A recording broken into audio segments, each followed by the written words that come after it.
اعوذ باللہ من الشیطان الرجیم بسم اللہ الرحمن الرحیم الحمد للہ الذی لا یبلغ مدحتہ القائلون ولا یحصی نعماءہ العدون ولا یعدی حقہ المجتہدون الذي ليس لصفته حد محدود ولا نعت موجود ولا وقت معدود ولا أجل ممدود فطر الخلائق بقدرته ونشر الرياح برحمته والصلاة والسلام على الرسول المسدد المصطفى العمجد المحمود الأحمد سیدنا و مولانا و مولا الکونین جد الحسن والحسین عانی والقاسم محمد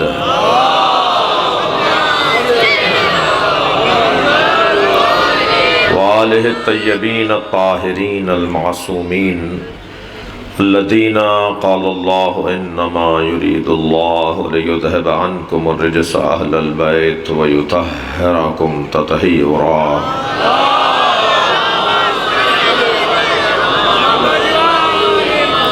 لعنت اللہ علی اعدائهم اجمعین من یوم عداوتهم الى قیام یوم الدین اما بعد قال الحکیم فی قرآن الکریم بسم اللہ الرحمن الرحیم فلا وربک لا یؤمنون حتی یحکموک فیما شجر بینہم ثم لا يجدوا في أنفسهم حرجا مما قضيت ويسلموا تسليما صلوات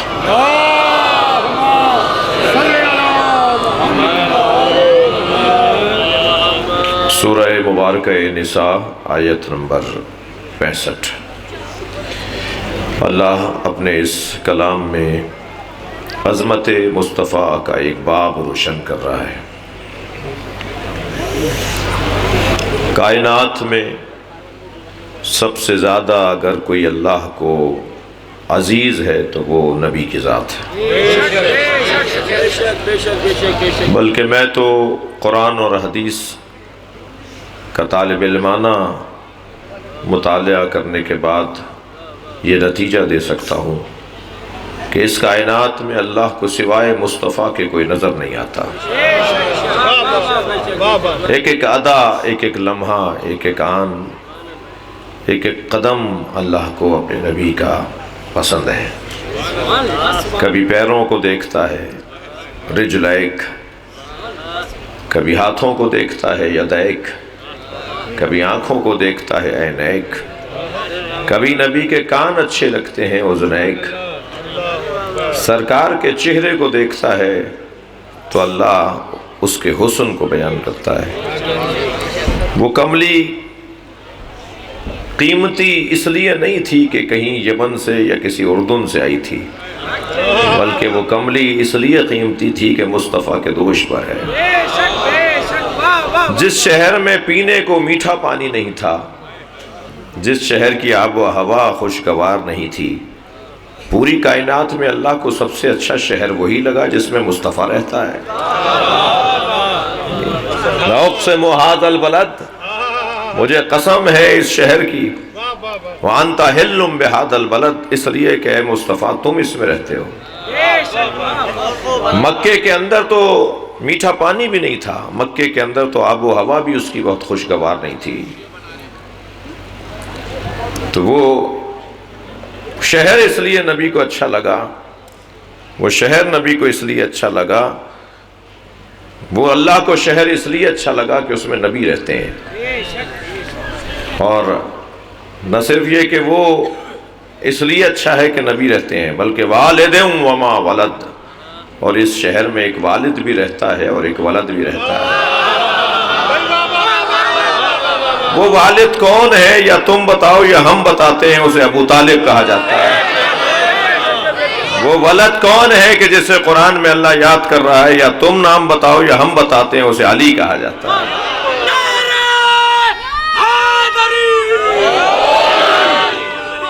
توجہ ہے آپ حضرات کی؟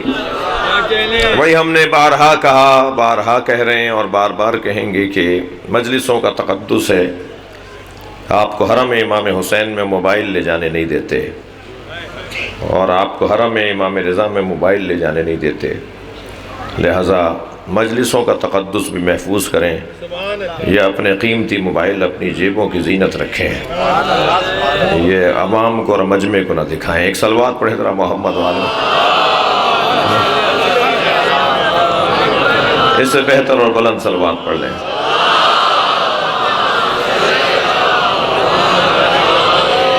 آپ اس سے اچھی اور بلند صلوات پڑھ سکتے ہیں۔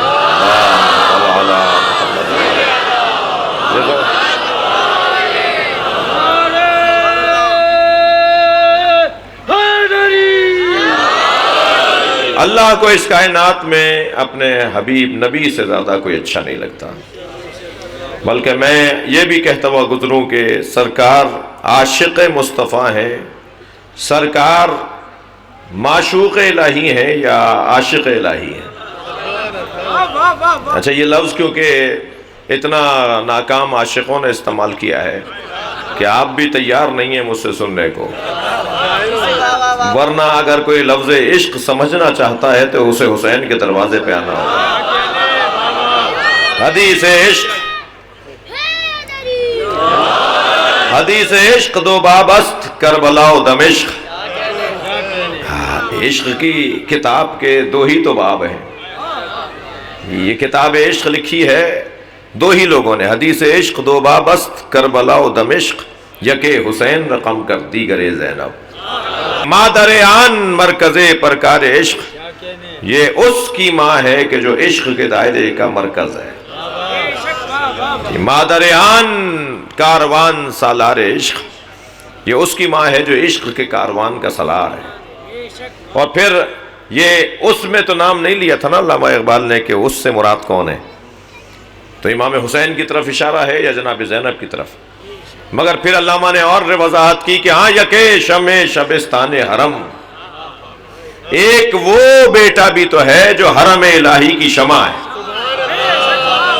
ہاں یکے شمع شبستان حرم حافظ جمیعت خیر الامم، جس نے بہترین امت کو مرنے سے بچایا، تا نشیند آتش پیکاروں کی کسی طرح جنگ کی آگ ٹھنڈی پڑ جائے بس اور بس، تا نشیند آتش پیکاروں کی پشت پازت بر سرے تاج و نگی، حسن مجتبیٰ نے کسی کی بیعت نہیں کی تھی، تخت و تاج کو لات ماری تھی۔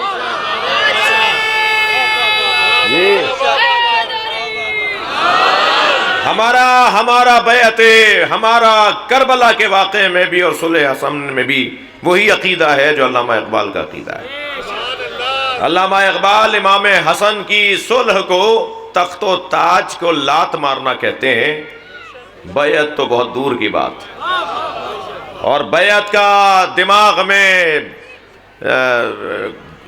ایک کچرا بھرنے والوں سے جملہ کہوں گا، یہ توجہ ہے، ممبر کی زبان میں نے چھوڑی نہیں ہے، جن کے دماغ میں بھوسا بھرا ہوا ہے بیعت کا، ان کے لیے کہہ رہا ہوں، اگر امام حسن نے بیعت کی ہوتی تو امام حسین کے اس جملے پہ کوئی تو کھڑا ہو کے کہتا، جب حسین نے یہ کہا تھا کہ مثلی لا یبایع مثلا، مجھ جیسا اس جیسے کی بیعت نہیں کر سکتا۔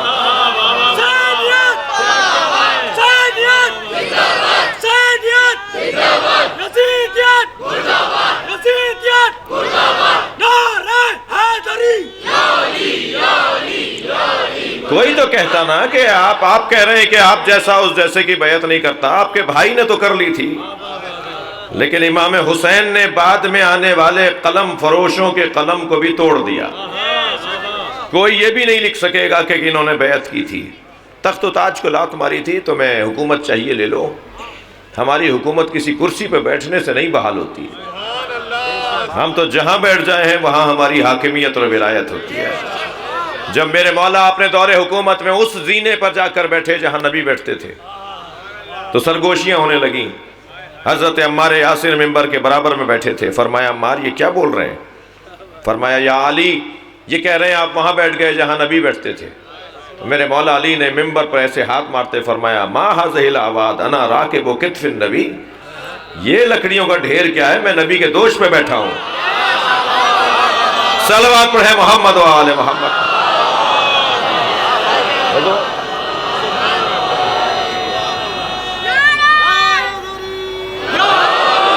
بہت واضح اور روشن انداز سے عزیزان گرامی فضائل اور مناقب کا باب ہے. یہاں اللہ اعلان فرما رہا ہے فَلَا وَرَبِّكَ لَا يُؤْمِنُونَ حَتَّى يُحَكِّمُوكَ فِي مَا شَجَرَ بَيْنَهُمْ.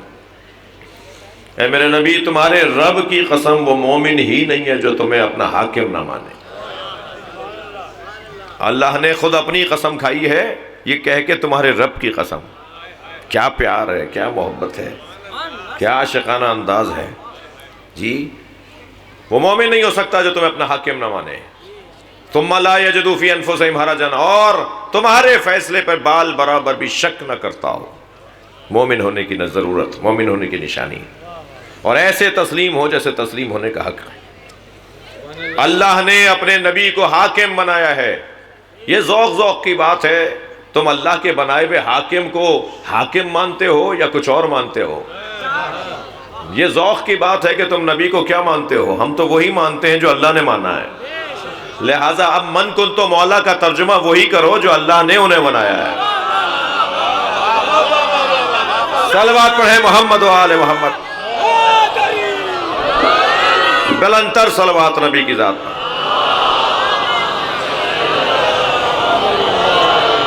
فرمایا میں جس کا مولا ہوں علی اس کا مولا ہے. میں نے اپنی تمہید مکمل کی عزیزو. تسلسل اور گفتگو کا عنوان یہ ہے کہ یہ کائنات بغیر حجت خدا کے نہیں رہے گی.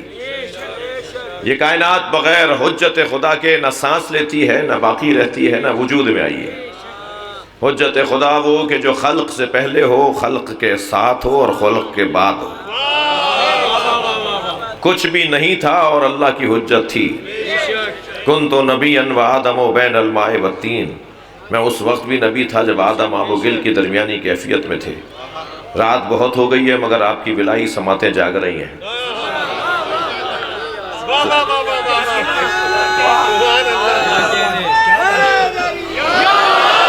تو مجھے ایک جملہ مکمل کرنے دیجئے. حدیث آدھی نہ سنا کریں، نہ بیان کیا کریں. کنت نبیا وآدم بین الماء والطین. میں نبی تھا جب آدم آب و گل کی درمیانی کیفیت میں تھے. حدیث پوری جب ہوتی ہے جب نبی فرمائے کانا علی ولی وآدم بین الماء والطین. علی اس وقت بھی نبی تھا جب آدم آب و گل کی درمیانی کیفیت میں تھے. یہ جو ولایت کا اور حجیت کا سلسلہ ہے یہ خلق سے پہلے کا ہے، اور خلق کے ساتھ بھی ہے اور خلق کے بعد بھی رہے گا. یعنی کوئی نہیں بچے گا. وَيَبْقَى وَجْهُ رَبِّكَ ذُو الْجَلَالِ وَالْإِكْرَامِ. کوئی نہیں ہوگا مگر اللہ کا چہرہ رہے گا.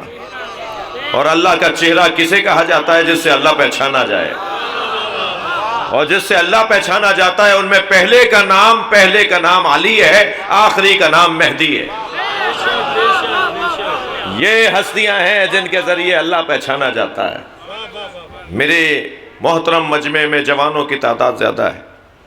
بدن کے جوان بھی زیادہ ہیں اور عقیدے کے جوان بھی مکمل ہیں. اور جوان کی ایک کیفیت ہوتی ہے کہ وہ آئینے کو دوست رکھتا ہے. بھئی ابھی تو کھڑے تھے پھر یہاں کے کھڑے ہو گئے. ابھی تو تم نے کنگا کر لیا تھا، ابھی تو تم نے چہرہ دیکھ لیا تھا، پھر گھوم پھر کے اسی کے سامنے سے گزر رہے ہو. گھر میں سب سے اچھی جگہ جوان کو وہ لگتی ہے جہاں آئینہ لگا ہوا ہو. یہ بار بار آئینے کے سامنے جا کے کھڑا ہوتا ہے. اور آئینہ حسن بینی کا ذریعہ ہے. اللہ نے کرم کیا ہے کہ بد سے بد صورت بھی آئینے کے سامنے کھڑے ہو کر اللہ کی تعریف کرتا ہے مجھ سے زیادہ حسین کون ہوگا. اگر کسی کی ناک موٹی اور آنکھیں چندی ہوں تو وہ آئینے کے سامنے کھڑے ہو کے کہتا ہے اس نے فلاں کی آنکھیں دیکھی ہیں. جو مجھے کہتے ہیں کہ چھوٹی چھوٹی آنکھوں والا ہے اس نے فلاں کی دیکھی ہیں. یہ اپنے آپ کو تسلی دے رہا ہوتا ہے. یہ در حقیقت اپنے آپ کو تسلی دے کے اللہ کی تسبیح پڑھ رہا ہوتا ہے. اللہ اکبر. کوئی بھی تو شخص نہیں ہے کہ جو آئینے کے سامنے کھڑا ہو کے آئینہ توڑ دے یہ کہہ کر کے صاحب بدصورت لگ رہا ہوں. اور اگر بدصورت بھی ہوں تو پھر اپنے آپ کو سمجھا کے اللہ کا شکر ادا کر رہے ہوتے ہیں. تو حسن بینی ہے آئینے کا کام. تھکے تو نہیں ہے.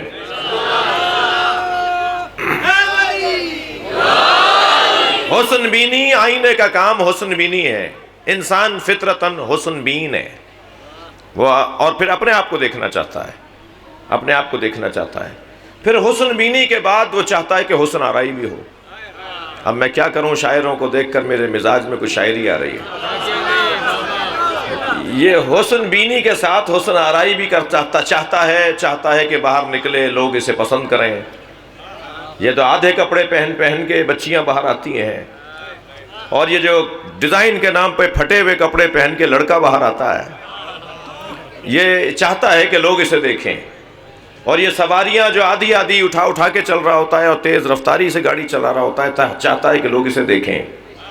یہ سارا مطلب یہی ہے کہ کسی طرح لوگ اسے دیکھیں. اگر حسن بینی اور حسن آرائی فطری ہے تو فطرت کے خلاف تو نہ اللہ جائے گا نہ اللہ کا نظام جائے گا. مگر اتنا ضرور ہے کہ اگر فطرت بے لگام ہونے لگے تو شریعت کی لگام آنے لگتی ہے. بھوک فطری ہے، پیاس فطرت ہے، جنسی تسکین فطرت ہے. مگر پیاس فطرت ہے تو کیا ہر چیز پی لیں؟ بھائی تھوڑا گردن ہلا دیجئے گا، بات جا رہی ہو تو. بھوک فطرت ہے تو کیا ہر چیز کھا لیں؟ جنسی تسکین اگر فطرت ہے تو کیا ہر جگہ جا کے منہ ماریں؟ یہ کیا ہو رہا ہے؟ جہاں بھی فطرت بے لگام ہونے لگے شریعت آ کے کہتی ہے حدوں سے باہر نہ جاؤ. اگر حسن بینی فطرت ہے تو یاد رہے کہ حسن بینی کے ساتھ حسن آرائی کرتے وقت خیال رہے کہ شریعت تمہیں کہاں روکتی ہے. اگر تمہیں بناؤ سے گھار کرنا ہے تو محرموں کے لیے کرو، نامحرموں کے لیے نہ کرو. جب تم نامحرموں کے لیے اپنے آپ کو سجاؤ گے بناؤ گے تو پھر یہاں فساد پھیلے گا. اگر روڈ رستے پر کسی بے پردہ عورت چلنے کا حق ہے تو پھر بے پردگی کو روکنے والوں کا بھی حق ہے کہ وہ روکیں.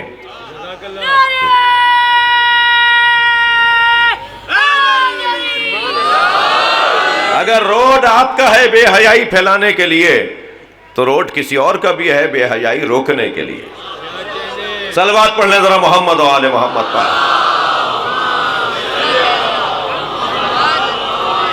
توجہ چاہوں گا. اب یہ حسن بینی، آئینے کی ضرورت پڑے گی حسن بینی کے لیے، اور اپنے آپ کو بنا سنوار کر یہ جب باہر نکلتا ہے تو پھر حسن آرائی چاہتا ہے، لوگ اس کی تعریف کریں یہ چاہتا ہے.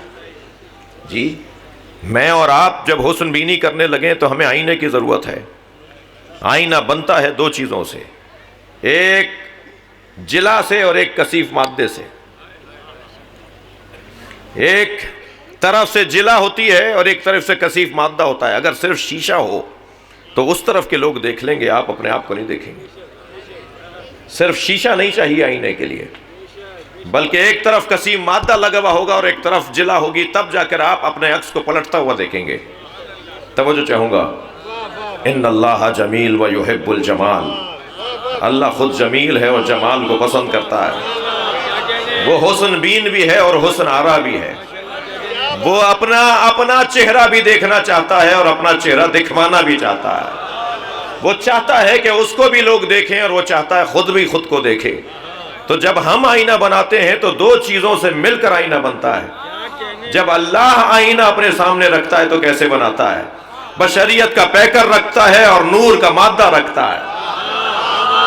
بشریت اور نور کو ملاتا ہے تو آئینہ بنتا ہے. اور آپ ایک کمرے میں 14 آئینے لگا دیجئے اور درمیان میں خود کھڑے ہو جائیے، آپ ایک ہوں گے 14 جگہ نظر آئیں گے. صلوات پڑھیں محمد و آل محمد پر. وہ وحدہ لا شریک اللہ، وہ وحدہ لا شریک اللہ جب اپنی حسن کی حسن بینی کرتا ہے تو 14 میں سے کسی ایک کو دیکھتا ہے. یہ 14 اللہ کے آئینے ہیں اور انہی کے ذریعے سے حسن آرائی کرتا ہے. اب اگر اللہ کا کہیں جلوہ دیکھنا ہے کہ وہ المتجلی لخلقہ بخلقہ، موحدوں کا مجمع ہے اور مولائیوں کا محلہ ہے. مجھے پتا ہے کہ کہاں باریک وادی ہے اور کہاں سے مجھے جلدی گزرنا ہے. صلوات پڑھ لیں ذرا محمد و آل محمد. جب وہ اپنی حسن بینی کرتا ہے تو 14 کو دیکھتا ہے، اور جب حسن آرائی کرتا ہے تو انہی کو معاشرے میں بھیجتا رہتا ہے۔ تو اللہ کا ایک مولا علی فرما رہے ہیں المتجلی لخلقہ بخلقہ، وہ اللہ جو مخلوق پر مخلوق کے ذریعے سے تجلی کرتا ہے، وہ تجلی کرتا ہے مخلوق پر مخلوق کے ذریعے۔ تو جس کے ذریعے سے تجلی کر رہا ہے وہ کیسے برابر ہو جائے ان کا کہ جن پر وہ تجلی کر رہا ہے؟ تو اتنا تو بات روشن ہونی چاہیے کہ وہ اور ہیں اور یہ اور ہیں۔ تو وہ جو 14 اس نے آئینے بنائے ہیں، اس نے 14 آئینوں کو تقسیم رکھا ہے مختلف ادوار میں، اور اس حسن کی طرف متوجہ ہوتا ہے انسان جب اس صاحب حسن کو دیکھتا ہے۔ ان حسینوں میں، ان اللہ کی تجلیوں میں ایک تجلی کو حسن عسکری کہا جاتا ہے۔ صلوات پڑھیں محمد و آل محمد۔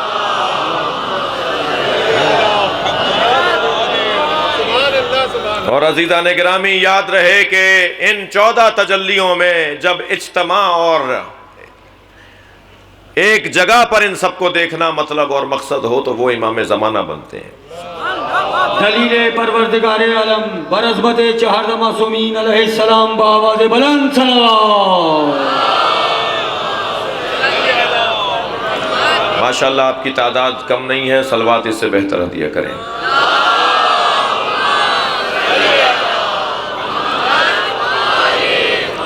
بس عزیزوں میں اپنے مطلب پر آ گیا۔ دور بڑا تنگی کا اور مشکلات کا تھا جو امام عسکری کا دور ہے۔ سب سے زیادہ مولائیوں اور چاہنے والوں کا امتحان تھا۔ امام رضا کے زمانے سے لے کر حیات طیبہ امام علی رضا سے لے کر امام عسکری تک، امام محمد تقی، امام علی نقی، امام عسکری، یہ 3 غیبت سے پہلے کے دور انتہائی آزمائش کے ادوار گزرے ہیں، اور آزمائش بھی کسی اور کی نہیں، چاہنے والوں کی۔ اگر ائمہ کی سیرت کے اوپر غور کیا جائے تو ہمارے آج کل کے مسائل کی تو کوئی حیثیت ہی نہیں ہے، ایک لمحے میں اور ایک جملے میں حل ہو جائیں گے۔ صرف میری طرف سے کمزوری یہ ہے کہ ہم اس دور میں نہیں پلٹتے۔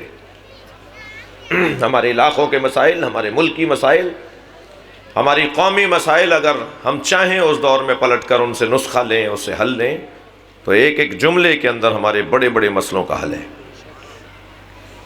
اس دور میں چاہنے والوں کی بڑی آزمائش ہے، شک و شبہ کا دور دورہ ہے اور حاکمیت ہے۔ بظاہر ہیں اس قبیلے کے مگر مزاج اس قبیلے کا نہیں ہے۔ زیادہ یہ وہ موضوعات ہیں جنہیں عمومی جگہ پر بیان کرنا اور وہ بھی پاکستان کے اندر اور مسائل کو ایجاد کرنے کے مترادف ہے۔ اس لیے صرف اشارہ کرتا ہوا گزروں گا کہ صلح حدیبیہ پہ شک کرنے والے تو اس خیمے کے لوگ تھے، مگر صلح امام حسن اور امام رضا کی ولی عہدی، امام محمد تقی کی اپنے بابا کے قاتل کی بیٹی سے شادی، جی امام علی نقی اور جعفر تواب کا دور، امام عسکری اور انتہائی احتیاط اور انتہائی تقیے کا حاکم دور، اس میں تردد میں مبتلا ہونے والے تو اس خیمے کے لوگ تھے۔ بہت مشکل دور تھا۔ آج 1400 سال کے بعد بیٹھ کر تبصرہ کرنا بہت آسان ہے، مگر اس دور میں پلٹ کر اس دور کے احساسات اور جذبات کو محسوس کرنا یہ مشکل ہے۔ میں ان بچوں اور جوانوں سے کہوں گا کہ جلدی فیصلہ نہیں لیا کرو، 4 دفعہ سوچو اور 10 دفعہ تحقیق کرو، تب جا کر کسی نتیجے پہ پہنچو گے۔ ہماری جو موجودہ قومی کیفیات ہیں وہ عزیزان گرامی اس وقت تک اور بہتری کی طرف نہیں جائیں گی جب تک ہم 1 پوائنٹ ایجنڈے پر نہیں آئیں گے، اور 1 پوائنٹ ایجنڈا ہے عزاداری۔ جتنا عزاداری ہے سید الشہداء کو پرخلوص باوقار پرشکوہ، صلوات پڑھ لیں محمد و آل محمد۔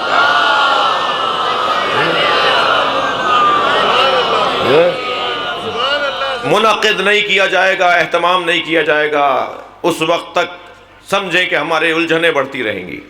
ہمارے سارے مسئلوں کا حل ایک ہی چیز ہے، اور وہ ایک چیز یہ ہے کہ کسی طرح اس ذکر کو اہتمام کے ساتھ کیا جائے، خلوص اس میں بڑھایا جائے، سچائی کو حاکم بنایا جائے، پیسے کی دوڑ اور پیسے کی آمد و رفت کو اس سے نکال دیا جائے، لالچ کو عزاداری سے دور پھینک دیا جائے۔ جب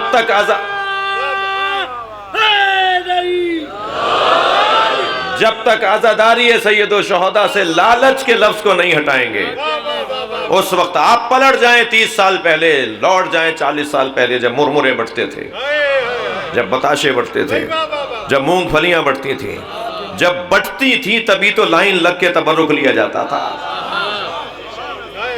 میں شب عاشور اور فرض کیجئے 8 محرم کو لذیذ غذاؤں کو مومنین کے کھلانے پہ تبصرہ نہیں کر رہا، ان کی نیتیں خراب نہیں ہیں، ان کی نیتیں بہت اچھی ہیں، وہ تو عزاداروں کی خدمت کرنا چاہ رہے ہیں، مگر کوئی ان کو بتائے کہ اگر تمہارے گھر میں عزیز ترین فرد کی موت ہو جائے تو تم کیا مرغن غذائیں کھاؤ گے اور تلی ہوئی اور لذیذ غذائیں کھاؤ گے، یا تمہارا دل ہی نہیں کرے گا کچھ کھانے کو؟ ہمارے بزرگ غریب مسکین نہیں تھے، فقیر نہیں تھے، جو مرمرے بانٹتے تھے، بتاشے بانٹتے تھے، رنگوا کے کپڑے پہنتے تھے۔ نوابین کی بات کر رہا ہوں، جاگیردار گھرانوں کے لوگوں کی بات کر رہا ہوں، جو پرانے کپڑوں کو رنگوا کر پہنتے تھے۔ کس کو دکھانے ہیں یہ نئے کپڑے؟ یہ عزا کا ایام آ رہے ہیں یا کوئی تہوار آ رہا ہے؟ جب تک عزاداری میں سادگی کو حاکم نہیں کریں گے، جب تک عزاداری میں لالچ کا خاتمہ نہیں کریں گے، اس دوڑ سے باہر نہیں آئیں گے جس دوڑ نے ہمیں رسوائی کے علاوہ اور پریشانی کے علاوہ کچھ اور نہیں دیا، اس وقت تک روحانیت بحال نہیں ہوگی۔ ہمیں صرف اور صرف عزاداری کو پرانے انداز سے، آپ میں سے بہت سے لوگ خیرپور جاتے ہیں ایام اعزاں میں، بعض دنوں میں بہت سے لوگ جھمپیر جاتے ہیں، وہاں آپ کا زیادہ دل کیوں لگتا ہے؟ سادگی کی وجہ سے، کہ ہر دوسرا تیسرا بندہ ننگے پیر چل رہا ہوتا ہے۔ ہم نے تو اپنے بچپن میں جلوس میں چپل پہن کے چلتے ہوئے نہیں دیکھا تھا جی۔ آج کوئی ڈھونڈنے سے مل رہا ہوتا ہے جس کے پیروں میں چپل ہو، جس کے پیروں میں چپل نہ ہو جی۔ پلٹنا ہوگا ہمیں بہت ساری چیزوں کی طرف، تب جا کے اس میں جتنی روحانیت، یہ جو ٹھنڈے کمروں میں بیٹھ کے عزاداری بند کرنے کی باتیں کر رہے ہیں نا، یہ ہمارے دشمن ہی نہیں ہیں، ان کی حیثیت ہی نہیں ہے کہ تشیع سے دشمنی کریں۔ ہم سے دشمنی کرنے کے لیے قابلیت چاہیے جو ان میں نہیں ہے۔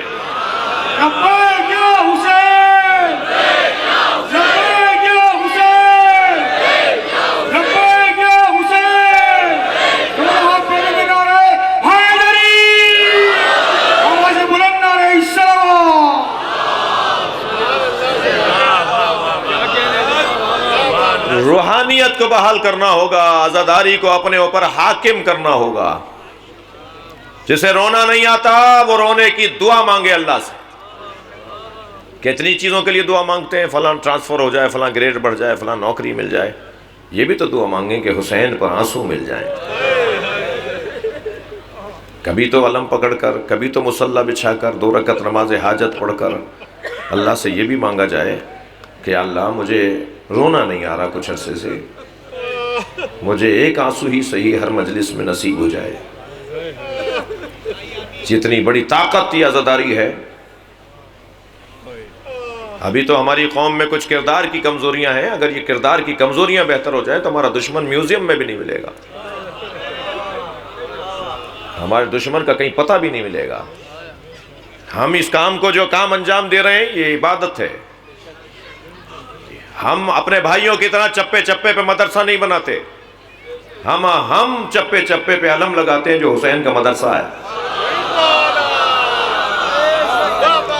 یہ ٹھیلا لگانے والا، یہ ککڑی بیچنے والا، یہ ٹماٹر کا ٹھیلا لے کے صبح سے جو گیا تھا اور 100 روپے اپنے بچوں کے لیے بچا کے لایا ہے، یہ ٹھیلا کھڑا کر کے پوچھتا ہے کہ مجلس کتنے بجے شروع ہوگی، اور یہ مجلس میں جا کے بیٹھتا ہے۔ یہی اس حسینی مدرسے کی کلاس ہے۔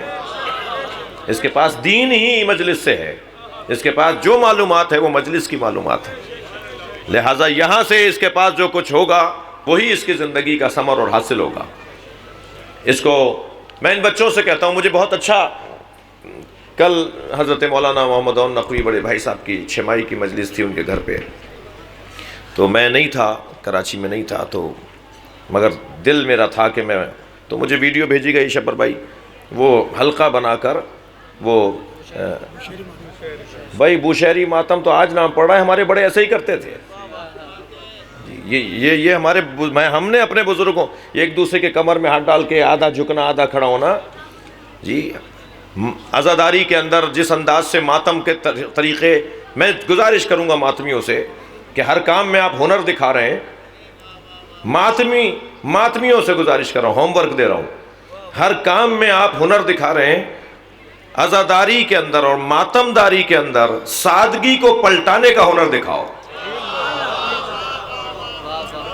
پرانے نوحے، تبلیغی نوحے، اللہ مغفرت فرمائے ہمارے بزرگوں کی کہ جن کے نوحے سن کر لوگ سن کر شیعہ ہو جاتے تھے،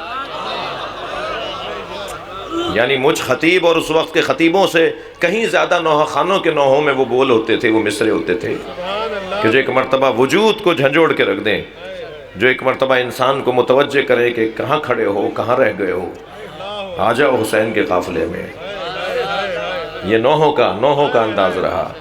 میں یہ والی باتیں اس لیے بھی کر رہا ہوں کہ 2 دن رہ گئے ہیں، پھر ایام عزا 8 ربیع الاول کے بعد ایام عزا نہیں کہلائیں گے، مجلسیں ہوں گی مگر ایام عزا کے عنوان نہیں ہوگا۔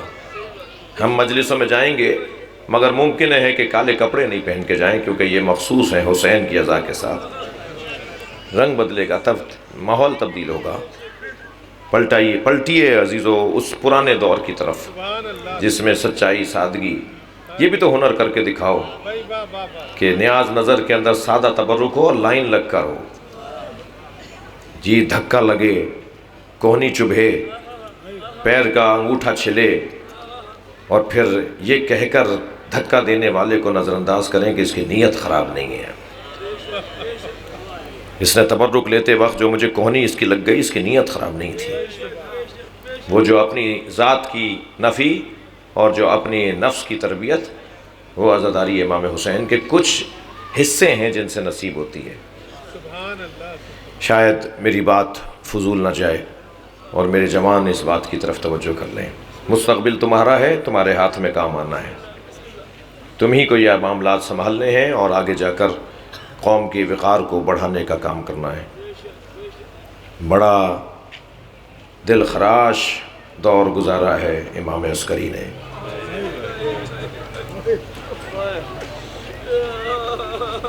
حاکم گھوڑے پر بیٹھا ہے، امام کو پیدل چلا رہے ہیں، اور جس کیفیت میں امام کو لے کے چل رہے ہیں وہ دنیا کے نزدیک گویا توہین ہے کہ پیدل چلاؤ انہیں۔ شراب کے نشے میں دھت ہے، خاص طور پر یہ جو گندگی ہے نا جسے شراب کہا جاتا ہے، اس کا تو دور دور سے تعلق حسین والوں کے ساتھ نہیں ہونا چاہیے، اس لیے کہ جب کبھی اہل بیت کی توہین کی گئی ہے تو اس نجس کیفیت میں کی گئی ہے۔ امام عسکری کو بھرے دربار میں لایا گیا ہے اور حاکم شراب پیے بیٹھا ہے اور کہتا ہے مجھے غزل سناؤ، اور میرے مولا نے جس انداز سے فی البدی اشعار کہے ہیں اور اس کا گویا نشہ اتار دیا، وہ ہنر اہل بیت کا ہے۔ اگر آپ کی قوم کا کوئی محترم شخص ایک دن بھی اسیر ہو جائے تو ساری قوم پریشان ہو جاتی ہے۔ کبھی غور کیا کہ امام عسکری کتنے دن تک زندان میں تھے؟ امام موسیٰ کاظم علیہ السلام 14 سال قید میں رہے، وہ چاہنے والوں کے لیے کتنی آزمائش کا وقت تھا۔ ابو العطا کہتے ہیں اللہ اکبر، اہل بیت کے چاہنے والوں کے لیے وہ دن کتنے مشکل دن تھے کہ جب ان کے امام اسیر ہوتے ہوں، قید میں ہوتے ہوں، اور چاہنے والے کچھ نہیں کر پا رہے۔ کہا جاتا ہے کہ جی ابو العطا نظر آئے بازار میں۔ کہ ابو العطا تو بغداد میں کا رہنے والا نہیں ہے، ابو العطا تو بغداد مدینے کا رہنے والا ہے۔ ڈھونڈ مچی، معلوم ہوا فلاں سرائے میں ٹھہرے ہوئے، بلا لیا، ابو العطا تم یہاں کیا کر رہے ہو؟ کہ میں کسی ذاتی غرض سے آیا ہوں۔ کہ اپنے شعر سناؤ، شاعر ہے بہت بڑا، شعر سناؤ۔ جب فرمائشوں پہ شعر سنائے تو پھر ایک مرتبہ یہ بھی کہہ دیا کہ اب جو غزل سنانے جا رہا ہوں تو مجھے کچھ ملے گا بھی اس کے بدلے میں؟ کہنے لگے جو تم کہو گے ہم دے دیں گے۔ شعر سنانے کے بعد کہا میرے امام کو آزاد کر دو۔ یہ مشکل دور، اجرکم اللہ، اجرکم اللہ، جو رونے آئے اپنی آوازوں کو آزاد کریں گے۔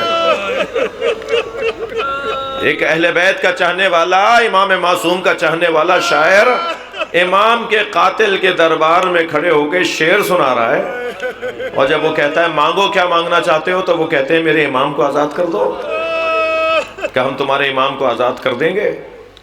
اور جب یہ خبر ملی کہ میرے شعر سنانے پر میرا امام آزاد ہو جائے گا تو ایک چاہنے والے کے لیے کتنی عزت کی بات ہے۔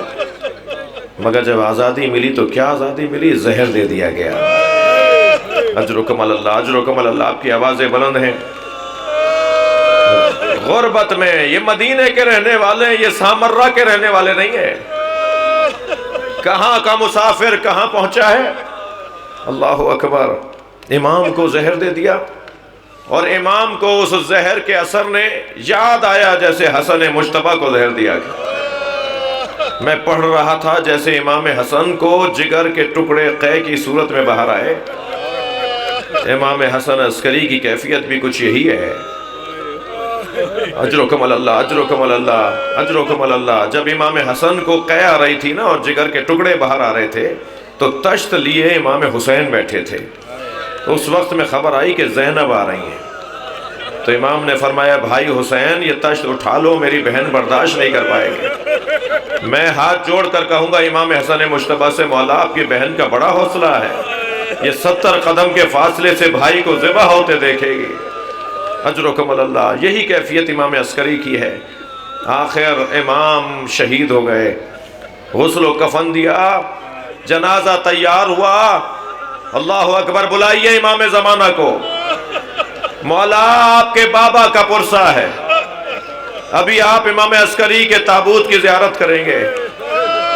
تابوت کی زیارت کرتے ہوئے آنکھوں میں آنسو لا کر تابوت کا بوسہ دیتے ہوئے یہ بھی سوچ لیجئے گا شاید اس تابوت کے نیچے امام مہدی موجود ہے۔ مولا یہ آپ کے بابا کا تابوت ہے، مگر سلام ہو امام عسکری پر، آپ کا جنازہ اٹھایا، ہزاروں لوگوں نے شرکت کی، سلام ہو حسین ابن علی پر، جن کا لاشا 3 دن بے گور و کفن رہا۔ ماتم حسین۔